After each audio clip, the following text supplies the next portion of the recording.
కృష్ణా జిల్లా గన్నవరం మండలం మెట్లపల్లిలో చిరుతపులి మృతి కలకలం రేపింది. పందుల నుంచి పొలాన్ని రక్షించుకునేందుకు పెట్టిన ఉచ్చులో చిక్కుకొని చిరుత మృతి చెందింది. నెల రోజుల క్రితం చిరుత కదలికలను ఓ రైతు గమనించారు. చిరుత సంచారంపై చుట్టుపక్కల రైతులకు సమాచారం ఇచ్చినా వారు పట్టించుకోలేదు.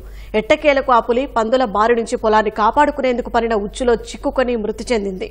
ఉదయాన్నే పొలానికి వెళ్లిన రైతు చిరుత ఉచ్చులో చిక్కుకొని మృతి చెంది పడి ఉండటాన్ని గమనించారు. సమాచారం అందుకున్న అటవీశాఖ పోలీసు అధికారులు ఘటనా స్థలానికి చేరుకుని వివరాలు సేకరించారు. కొంతకాలంగా చిరుతల సంచారంపై స్థానికులు ఆందోళన చెందుతున్నారని రైతులు తెలిపారు. అధికారులు పులులపై సర్వే జరిపి వాటన్నింటినీ అభయారణ్యంలో వదలాలని కోరుతున్నారు. ఈ రోజు ఉదయం మా తోటలో కాపలాదాడైనటువంటి పెద్ద మల్లేష్ పొలాలు నరగడానికి వచ్చి చూసి నాకు ఫోన్ చేసి తెలియపరిచారండి.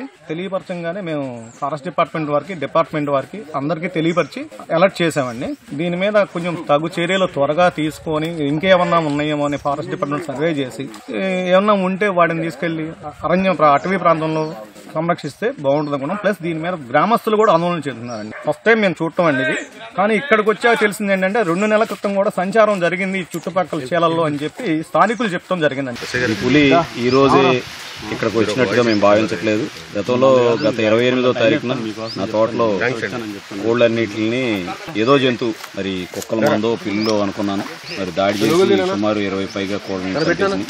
దానికోసం కాపలాలు కాసుకుంటున్నాం. నా దగ్గర ముతోల్ హౌండ్ అని అత్యంత ఫెరోషియస్ కుక్కలు ముదురు కుక్కలే ఉన్నాయి. మరి పులిని కూడా నిలువరించగలిగేంత ఆ కుక్కల్లో మా కుక్కనే నడుం జారగొట్టింది. అంటే ఎక్కువ కుక్కలు కలిసి దాడి చేసి దాన్ని నడుం జారగొట్టిన ఏమని అనుకున్నాను. అయితే ఇదే ఉంటుందని ఇప్పుడు భావిస్తున్నాను. నాతో పాటు ఈ గ్రామంలో గ్రామస్తులందరూ కూడా భయాందోళనలో ఉన్నారు. ఈ పుల్లు మరి ఇంకెన్ని ఉన్నాయోనని ఈ సర్వే నిర్వహించి ఈ ఫారెస్ట్ లో ఇంకా ఇటువంటి క్రూరమృగాలు ఎన్ని ఉన్నాయో వీటన్నిటిని పట్టుకుని అభయారణ్యాల్లో వదిలి భయాందోళన నుంచి వాళ్ళకి రక్షణ కల్పించాలని కోరుతున్నాను. ఇది రాత్రి లేదా నిన్న సాయంత్రం ఆ ప్రాంతంలో ఈ ఉచ్చులో చిక్కుకొని ఉండొచ్చు అని నేను అనుకుంటున్నాము. గత కొన్ని రోజుల ముందు కూడా ఈ చుట్టుపక్కల ప్రాంతాల్లో కోళ్లు అవి ఈ మామిడి తోటలలో ఎవరైతే కోళ్ల పెంపకం చేస్తున్నారో అక్కడ కూడా 2-3 సందర్భాల్లో ఈ చిరుతపులి అటాక్ చేసిన విధంగా జరిగినట్టుగా చెప్తున్నారు వీళ్ళు పబ్లిక్.